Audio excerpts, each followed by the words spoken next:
இன்றைய தலைப்புச் செய்திகள். மக்களவை தொகுதிகள் எண்ணிக்கையை மேலும் 30 ஆண்டுகள் நீட்டிக்க வலியுறுத்தல். பிரதமர் மோடி நாடாளுமன்றத்தில் உறுதியளிக்க வேண்டும் என அனைத்து கட்சி கூட்டத்தில் தீர்மானம். நாடாளுமன்றத்தில் தமிழ்நாட்டின் விகிதாச்சாரம் 7.2 விழுக்காடு என்பதில் மாற்றம் கூடாது. தென்மாநில முதலமைச்சர்களை மு.க. ஸ்டாலின் சந்தித்து ஆதரவு திரட்ட தலைவர்கள் வலியுறுத்தல். கோடை காலத்திற்கு முன்பே தமிழ்நாட்டில் கொளுத்தும் வெயில். திருப்பத்தூர், ஈரோடு உள்ளிட்ட 4 இடங்களில் 100 டிகிரி பாரன்ஹீட்டை தாண்டி வெப்பம் பதிவு. சென்னை கடற்கரை, தாம்பரம் இடையே 16 மின்சார ரயில்கள் ரத்து. பராமரிப்பு பணி காரணமாக இன்றும் நாளையும் ரத்து செய்யப்படுவதாக அறிவிப்பு. சிம்பொனி அரங்கேற்றத்திற்காக இன்று லண்டன் புறப்படுகிறார் இசையமைப்பாளர் இளையராஜா.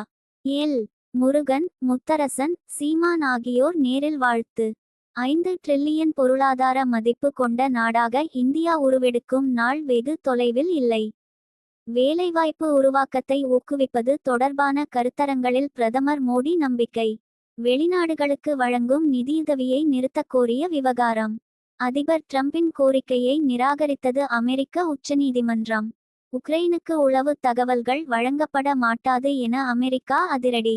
அமெரிக்காவின் நடவடிக்கையால் உக்ரைனுக்கு புதிய சிக்கல். சாம்பியன்ஸ் டிராபி தொடரின் இறுதிப் போட்டிக்கு நியூசிலாந்து அணி தகுதி. வரும் ஞாயிற்றுக்கிழமை பலம் வாய்ந்த இந்தியாவுடன் பலப்பரீட்சை. உளுந்தூர்பேட்டை புறவழி சாலையில் முன்னால் சென்ற லாரி மீது பார்சல் லோடு லாரி மோதி விபத்துக்குள்ளானது. ஓட்டுநரை மீட்கும் பணி தீவிரம். இதனால் திருச்சி, சென்னை தேசிய நெடுஞ்சாலையில் போக்குவரத்து பாதிப்பு.